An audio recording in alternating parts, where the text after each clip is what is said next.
Je vais commencer par remercier tous les partenaires, mais également les collègues scientifiques qui étaient impliqués dans ce travail.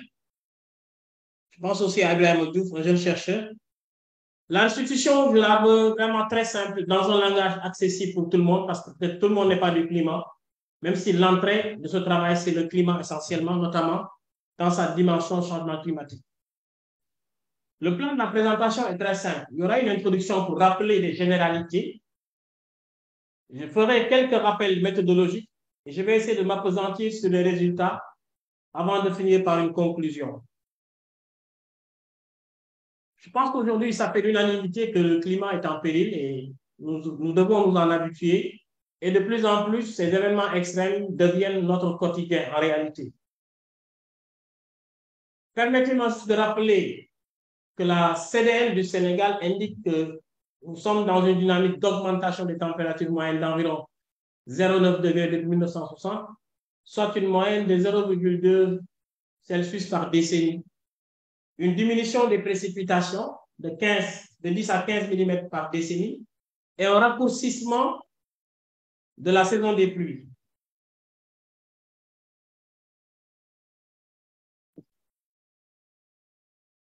Je vais juste couper la vidéo pour améliorer la bande passante. L'augmentation des précipitations journalières et la fréquence des courtes périodes sèches, mais également toute la dynamique et la problématique de l'érosion côtière, puisque aussi le Sénégal reste un pays côtier. Alors, M. John? Oui. Allez-y en mode diapo, s'il vous plaît. Ah, d'accord. En mode diapo, c'est mieux? Oui, je suis en mode diapo. Non. Non, je suis en mode plein écran. Ça vous convient pas? C'est bon, allez-y, continue. Oui, je pense qu'en mode plein écran, c'est mieux. Plus spécifiquement pour la santé dans la CDN, il était rappelé un peu les impacts actuels et futurs par rapport aux deux seuils de 2 degrés, de 4 degrés. Et tous ces éléments, en réalité, certaines sont déjà là. On peut mesurer cela.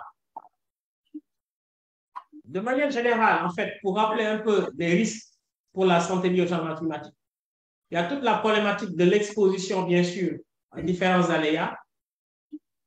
Laquelle exposition va jouer sur les changements au niveau des micro-organismes, au niveau des agrosystèmes, mais aussi au niveau des changements socio-démographiques qui sont les principaux drivers.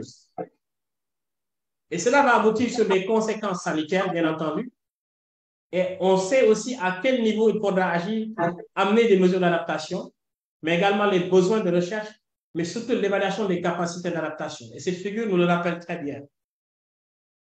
Je veux juste insister encore sur les effets des changements climatiques sur les déterminants sociaux environnementaux de la santé, parce que c'est important de comprendre également cette passerelle avec les questions de production alimentaire, de sécurité sanitaire des aliments, mais également les maladies à transmission hydrique, les questions de pollution, les éléments touchant au cycle de vie des vecteurs et des parasites, l'écologie même de ces vecteurs, mais aussi tout ce qui est particules fines. Parce qu'en santé publique, on dit souvent que le premier aliment que nous mangeons, c'est l'air que nous respirons. Et dans cet air, nous savons qu'il y a beaucoup de particules. Et en fonction de la granulométrie de ces particules, la taille permettra que ces dernières se logent dans la cage thoracique à différents niveaux. Bien sûr, il y a les questions d'ozone troposphérique avec des implications sur l'asthme et toute la problématique des maladies liées à l'air.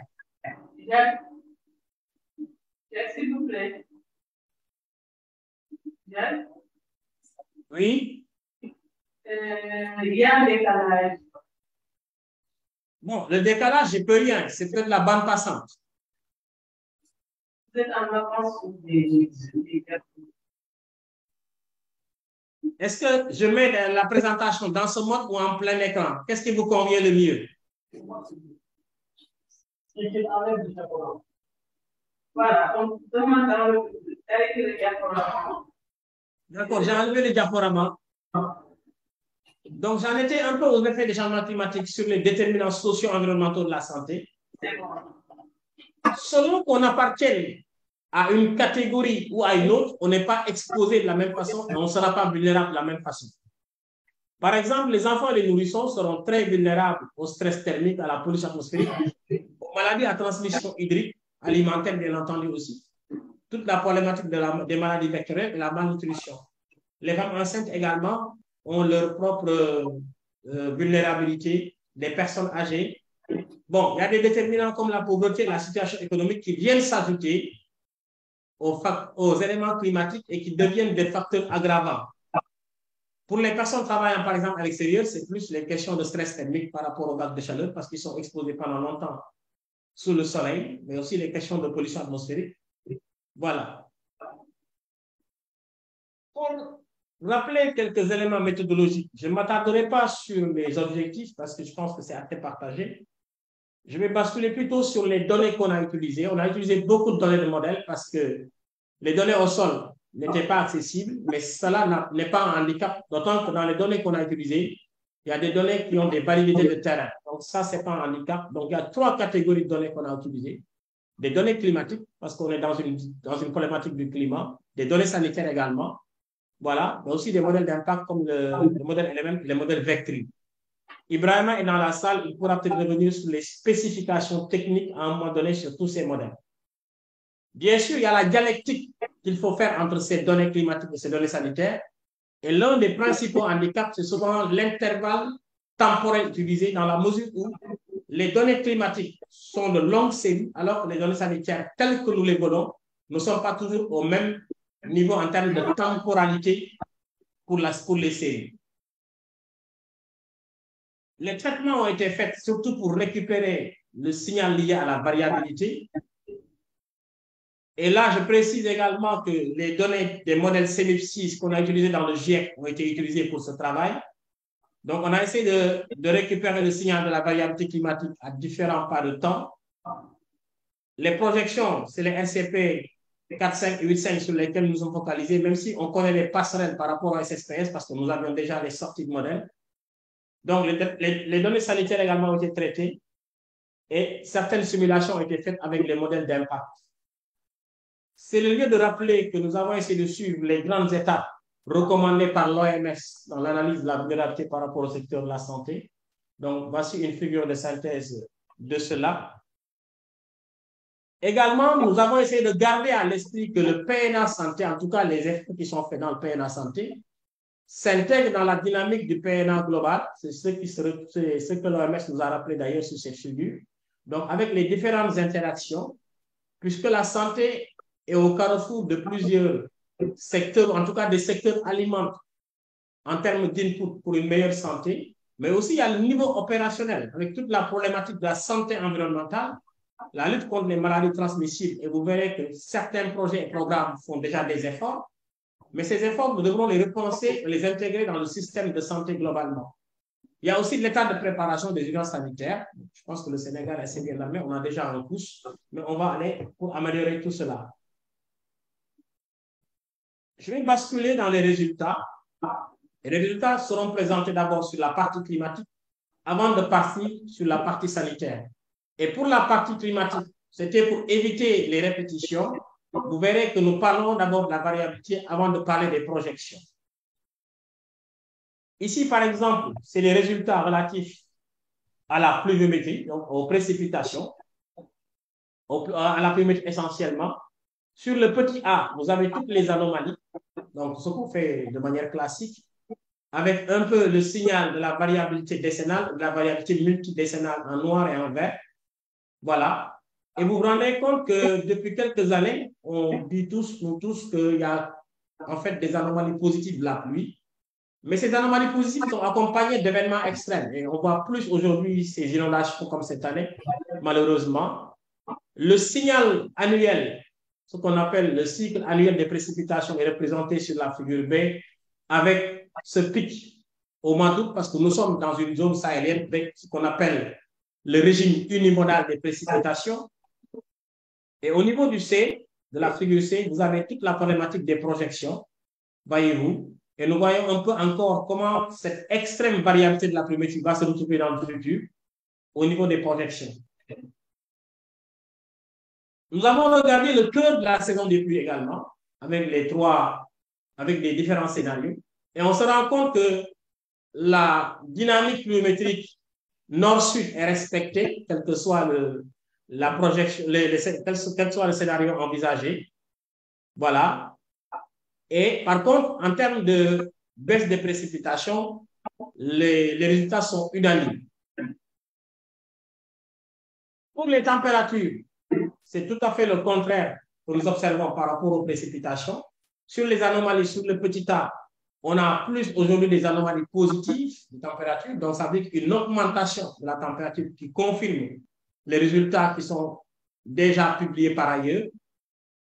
À propos du cycle annuel de la température, nous voyons un peu ce qu'on appelle chez nous les 2 maxi et les 2 mini, parce que contrairement aux précipitations qui ont un seul pic au mois d'août ou en septembre en fonction de la variabilité, ici, nous avons 2 pics, 2 maxi et 2 mini. Donc, ce qui fait que l'année thermique est divisée en 4 saisons. Bon, avec les données du modèle, c'est assez harmonisé, voyez-vous. Sur le C, en revanche, on voit les projections pour le futur au niveau des températures et on se rend compte que quel que soit le scénario envisagé, il y a une augmentation de température, y compris même dans un scénario de développement durable qui est un peu le 2,6. Et on sait qu'on est loin de cette réalité-là. Mais quand même, les proportions sont assez importantes en termes d'augmentation de la température. Donc, l'avenir qui nous est réservé n'est pas aussi radieux qu'on le pense et il y a des raisons de s'inquiéter vraiment. Toujours au niveau de la spatialisation de la variabilité des températures, on se rend compte qu'effectivement, l'ouest du Sénégal est tout à fait opposé à la partie orientale. L'ouest du Sénégal est tout à fait opposé donc à la partie orientale, où nous envisageons de recevoir encore des valeurs plus fortes, donc des grandes valeurs d'augmentation de température que vous voyez ici. Et ce qui est inquiétant, c'est surtout pour le scénario 8.5, SCP 8.5 ou SSP 5.8.5, où on voit quand même de fortes augmentations de la température. Toujours dans la spatialisation des résultats, on passe sur les données sanitaires. On voit un peu comment le sud du pays par rapport au paludisme est assez concerné. Pas parce que les autres parties du Sénégal ne le seront pas, mais le sud du Sénégal est vraiment concerné. Sachant que aussi, nous gardons à l'esprit, et souvent je l'ai rappelé, que rien que si on se fonde sur les paramètres environnementaux, le paludisme ne devrait pas reculer. Mais aujourd'hui, on sait que le paludisme recule grâce aux interventions. Et qu'il y a même des sites sentinelles qui sont presque en phase de pré-élimination. Je pense que les collègues du PNLP pourront toujours partager ces résultats et les approfondir avec nous. On reste disponible. Sur la deuxième carte, au niveau du C, on a un peu la dengue. Et je disais que souvent la dengue était mieux documentée dans le sud-est du pays. Mais ces dernières années, on a vu quand même des hotspots sur le centre, autour de Diourbel, également dans la vallée du fleuve Sénégal. Je pense que l'année passée, déjà, il y a eu des épisodes aussi. Et c'est une situation qui est quand même assez alarmante. Pour basculer un peu sur les questions de méningite, nous avons un peu un hotspot dans la région de Diourbel. Voilà. Et sur le Sénégal aussi, il y a quelques cas. Ainsi qu'au niveau des diarrhées aussi, nous avons quelques données et les hotspots sont visibles sur la carte G. Sur les figures F et H, un peu l'évolution temporelle qui est montée pour voir un peu ces dernières années quelques statistiques qui sont assez importantes.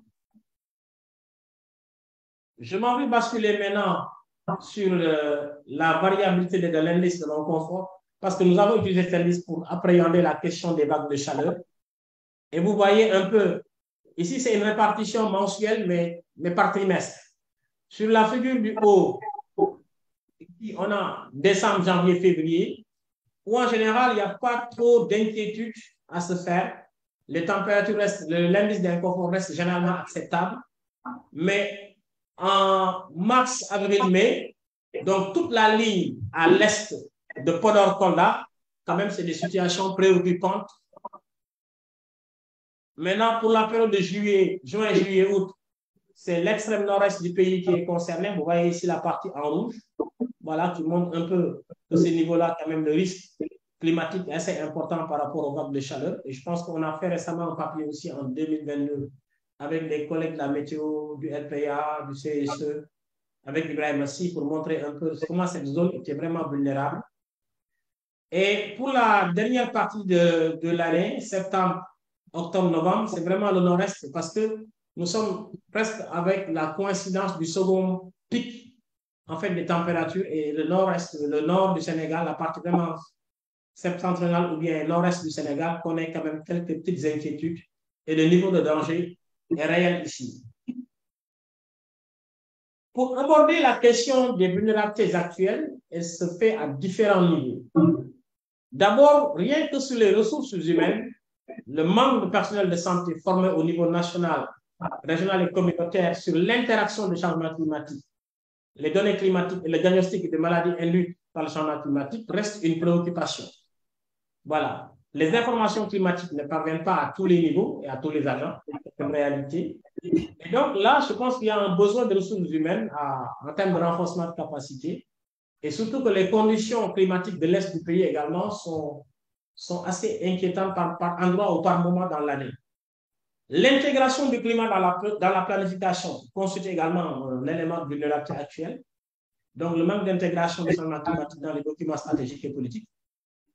Pas parce qu'on ne fait pas des efforts. Actuellement, il y a des efforts qui sont faits, mais on n'est pas encore arrivé au niveau standard que nous voulons.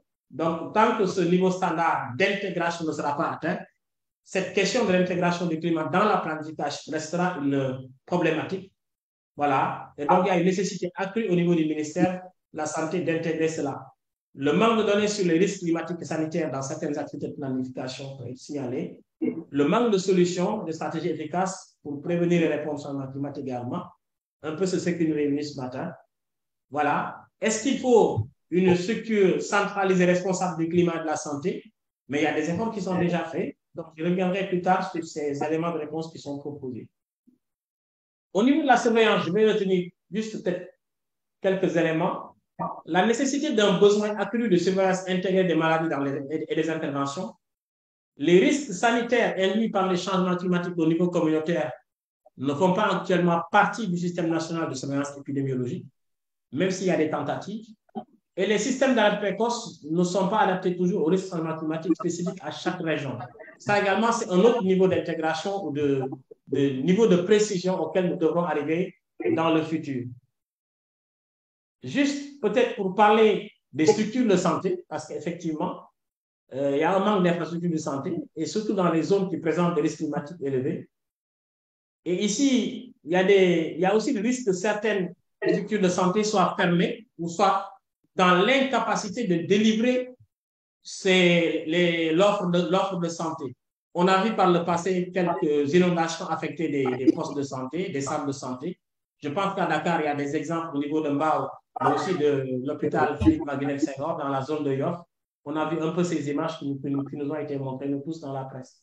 Donc, par endroit, donc, la destruction des centres de santé suite à des événements extrêmes, inondation par exemple, va le rendre non fonctionnel. Voilà, donc je reviendrai plus tard également sur ces questions parce que lorsqu'on aura des pistes qui seront rompues à cause des inondations, cela aura un impact sur l'évacuation des malades par les ambulances. Donc, on sera amené à détourner, à prendre des contournements qui sont plus longs donc pour l'évacuation des malades. Donc, c'est des dépenses financières en plus parce que le carburant doit être prévu. Ensuite, le pronostic vital du malade peut être entamé à cause en réalité du non-fonctionnement ou des possibilités dues à l'enclavement de certains sites. Bien sûr, c'est l'occasion de soulever la question aussi de l'énergie durable pour aussi assurer la continuité parce que même la santé a besoin d'énergie. Et donc aujourd'hui, il faut repenser aussi le système d'électricité de nos centres de santé et miser également sur des énergies renouvelables. En termes de services de santé, donc peut-être c'est les services de santé liés à l'évaluation du climat. On pense que cela, c'est nécessaire, c'est des éléments de vulnérabilité actuelle du système. Et ça également, il faut qu'on arrive à pouvoir l'inclure, d'autant que la santé est un secteur prioritaire des services climatiques, aussi bien au niveau mondial avec le GFCS, le Global Framework for Climate Services, donc c'est le cadre mondial des services climatiques, mais également au niveau national, le cadre national des services climatiques. Juste sur les questions budgétaires, elles font partie également des questions de vulnérabilité actuelles, parce qu'il y a une nécessité accrue d'une budgétisation d'une prise de décision décentralisée concernant les risques sanitaires induits par le changement climatique, afin de répondre aux besoins sanitaires comme les États-Unis, des enfants et des populations vulnérables. Je pense que ça, c'est une réalité. Justement, le budget national de la santé, je pense, est inférieur à 15%. Mais nous devons aussi prendre en compte la dimension changement climatique dans le secteur de la santé. Et dans le futur, ce budget devrait quand même aussi augmenter. Donc, du point de vue budgétaire, également, il y a des éléments de vulnérabilité qu'il faut souligner. L'accès à l'information et le comportement de la population. Nous comptons beaucoup sur les médias, même si ceux-ci encore ont besoin d'être formés. Et ça également, c'est un niveau de vulnérabilité pour rendre l'information plus accessible, plus comestible et accessible à tout le monde. Il y a la question des élèves précoces aussi qui se pose en termes de timing. Donc, cela peut être constaté. Voilà, même si des efforts sont faits. Peut-être sur la partie connaissance et recherche, nous avons un besoin accru de recherche sur les maladies sensibles au climat. Il y a des évidences scientifiques, mais nous avons besoin de poursuivre ces efforts. Et ça également, c'est tant que nous n'aurons pas encore atteint un certain niveau de production scientifique, cela devra hériter d'un certain niveau de vulnérabilité du secteur de la santé. Donc, nous devons aussi, parallèlement aux besoins de recherche, avoir une masse critique de chercheurs sur ces questions. Il y a quelques individualités aujourd'hui, on figure dans la thématique, mais je pense qu'il faut encore faire des efforts de formation. Par rapport à la prévisibilité du climat, ce n'est pas tout ce que nous faisons dans le climat qui nous satisfait, nous avons des limites, il y a encore des incertitudes à réduire et nous avons besoin également toujours des données d'observation pour la validation et je pense que ça également, c'est des efforts à faire dans le futur parce que ça va réduire les vulnérabilités. L'implication communautaire, c'est important de le faire, d'autant que la santé est une compétence transférée, mais cela se fera également avec un effort soutenu de renforcement de capacité. Par rapport aux projections futures, sur le paludisme va rester une réalité et une priorité de santé publique, même dans le futur. Ça, je pense qu'il faut qu'on se le tienne pour dit. Et sur ces figures-là, on montre un peu comment l'incidence du paludisme devrait se maintenir en se fondant essentiellement, comme je disais tout à l'heure, sur les paramètres climatiques et environnementaux, même si des efforts sont faits dans les interventions. Même si des efforts sont faits dans les interventions, le paludisme restera une menace réelle pour notre pays, pour son économie et pour les communautés. Juste parler de la dengue, bien sûr, avec cette capacité vectorielle. Et là également, par exemple, c'est le lieu de dire que quand on a un MVC plus élevé, cela correspond à un potentiel épidémique de dengue plus important. Nous avons vu un peu ces dernières années comment les hotspots se sont multipliés au Sénégal. Donc, c'est comme si on pouvait voir un peu le déplacement de la maladie, un déplacement de la menace épidémique. Et cela aussi n'est pas du tout... c'est une information quand même inquiétante pour les communautés.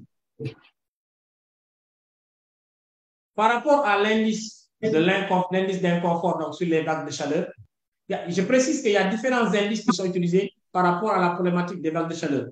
Mais nous avons fait ce choix-là, sur cet indice-là, il est très accessible et il ne demande pas autant de données aussi pour le calculer. Donc, sur la période décembre, janvier, février, tout à fait, sur l'extrême gauche, vous verrez que nous restons encore dans des proportions acceptables, quoique dans le scénario 8-5, quand même, c'est assez inquiétant parce qu'on passe du jaune clair au marron sur presque toute la partie centre et sud-orientale du Sénégal.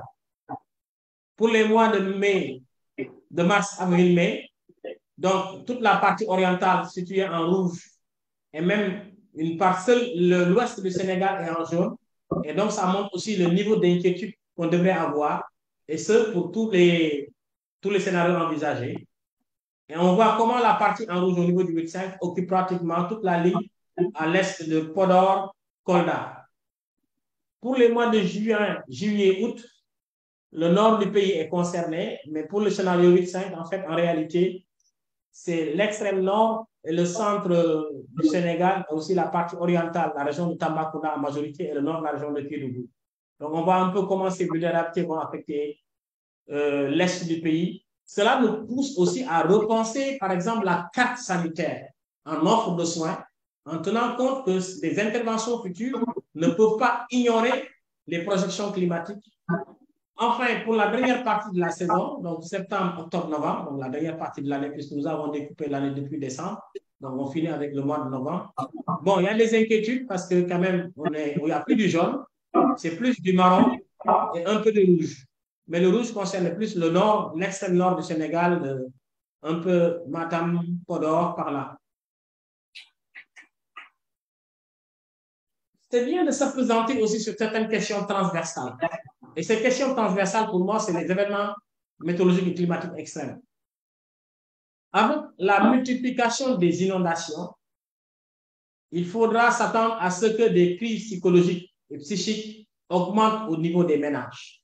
Parce que lorsqu'on voit un peu tout le temps qu'on a mis pour bâtir son bien, l'acquisition de ses biens et voir un événement extrême comme des inondations les emporter, ça peut créer des chocs psychologiques. Ça veut dire qu'aujourd'hui, les collègues de la santé, nous serons amenés ensemble à documenter un peu ces statistiques-là. C'est une question qui est débattue au niveau international. Et je pense que le niveau national, c'est bien de le signaler, même si on n'a pas encore toutes les données qu'il faut. Les crises sanitaires post-inondation seront là, ça c'est certain, avec une recrudescence des maladies climato-sensibles telles que le paludisme, la dengue, mais certaines maladies liées à l'eau, mais surtout aussi les zoonoses. Et c'est important de garder à l'esprit que ces maladies émergentes et émergentes commencent à occuper ou prendre des proportions inquiétantes. J'en parlais tout à l'heure au niveau des vulnérabilités actuelles, mais elles vont se maintenir dans les vulnérabilités futures.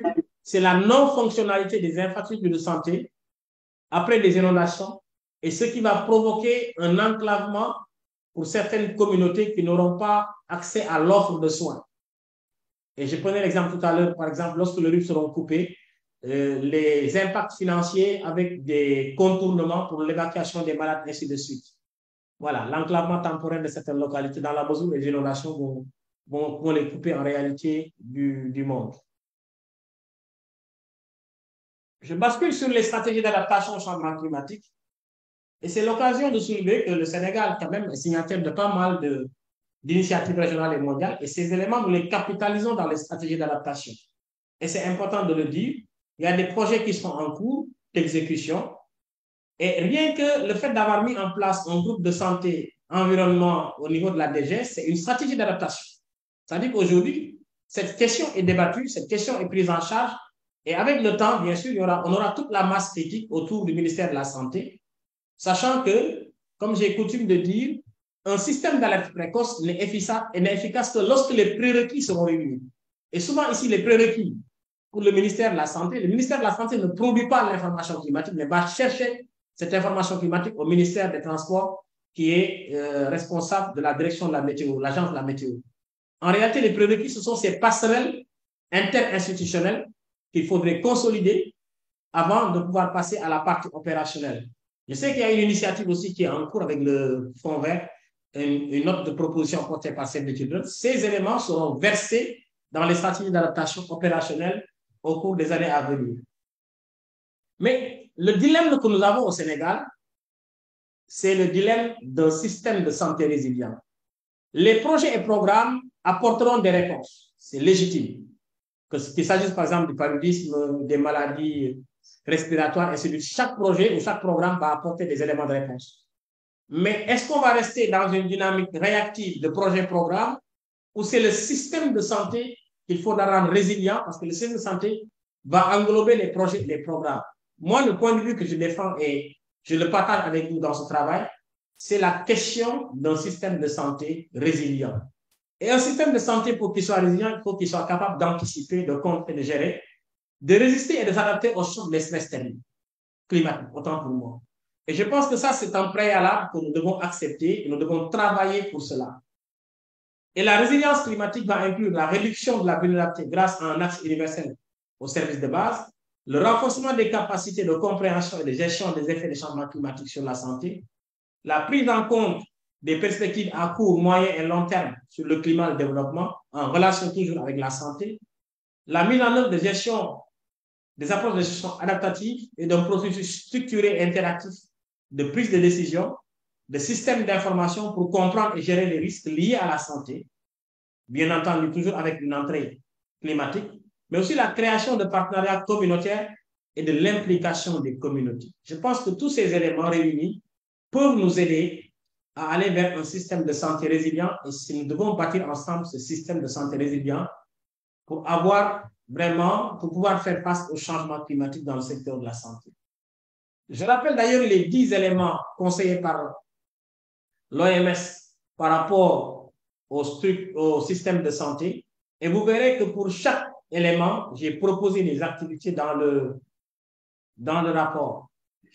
Je n'ai pas voulu les exposer ici pour que ça soit plus long, puisque normalement, les collègues ont déjà vu pour chaque secteur, chaque élément, autant pour moi, ce qu'on a proposé.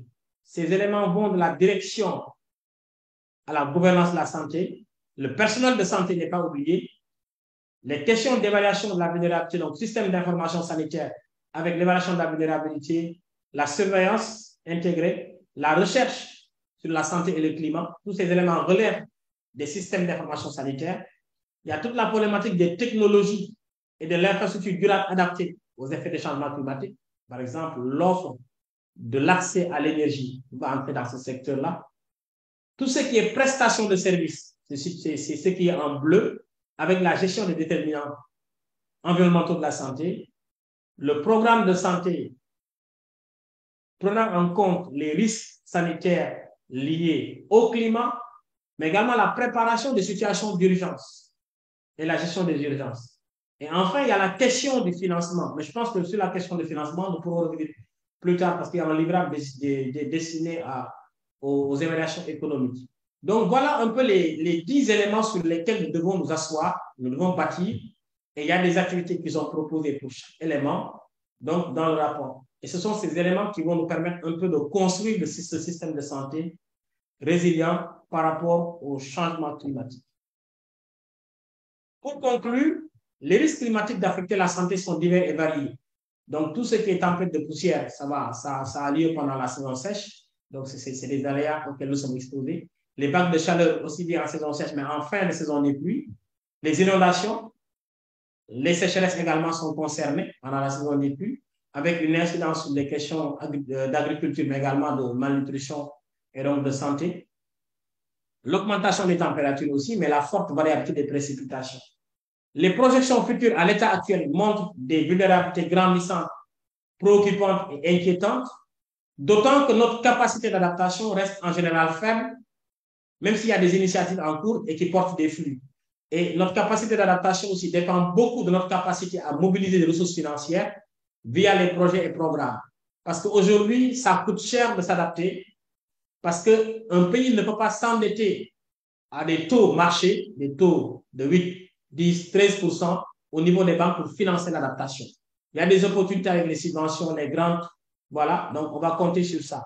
Mais comme j'ai dit, je finirai par cette invite à repenser le système de santé dans une perspective sanitaire climatique, parce que ça devient une urgence nationale. Je vous remercie.